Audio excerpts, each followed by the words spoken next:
Gubernur DKI Jakarta Anies Baswedan terpantau bertemu dengan mantan Imam Besar Front Pembela Islam atau FPI Rizik Syihab pada Jumat 7 Oktober.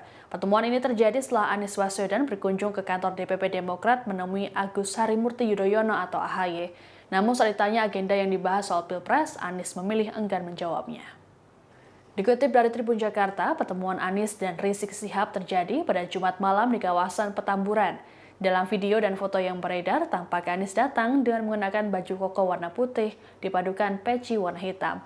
Saat dikonfirmasi pada Sabtu 8 Oktober, Anies berujar kehadirannya ke Petamburan adalah untuk menghadiri acara pernikahan anak Rizik Syihab.